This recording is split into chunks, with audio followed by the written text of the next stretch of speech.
From the 17th century, Africans arrive on Saint Vincent outside the plantation system. Some come from shipwrecks. Others escape from nearby islands or from small European settlements on the coast. They reach the island by canoe or are carried by currents. Their arrival is not organized by any European power. It happens through accident, flight, and survival. These Africans do not settle alone. They enter a society already organized for mobility and defense. Kalinago communities control the coast and interior routes. They accept newcomers not as slaves, but as allies and kin. Africans bring farming knowledge, military experience, and new social ties. Kalinago bring land access, sea routes, and protection. Survival depends on cooperation rather than separation.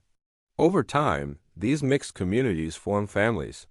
Children grow up speaking both African and island Carib languages. Social roles combine indigenous patterns of land use with African forms of leadership and ritual. The population is no longer simply Kalinago or African. It becomes a new group formed by shared defense and shared land. This new identity is not created by law or declaration. It forms through practice. People farm together, fight together, and trade together. Marriage binds groups across origin. Belonging is defined by participation in the community rather than by ancestry alone. Identity grows out of alliance and necessity.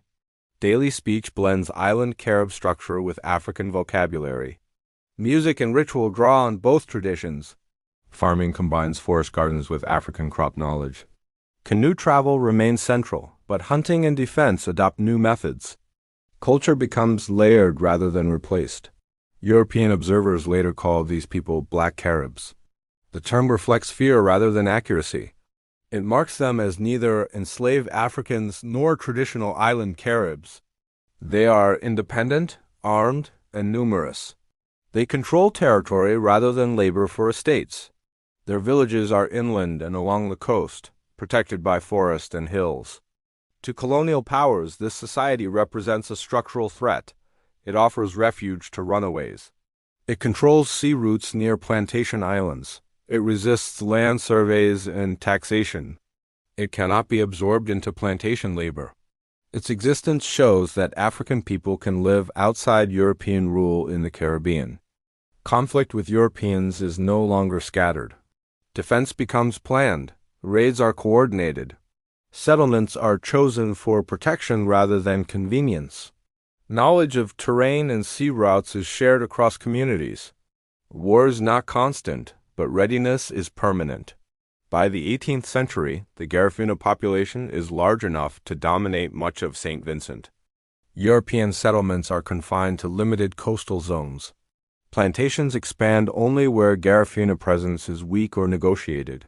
Control of the island is divided between colonial forts and Garifuna territory.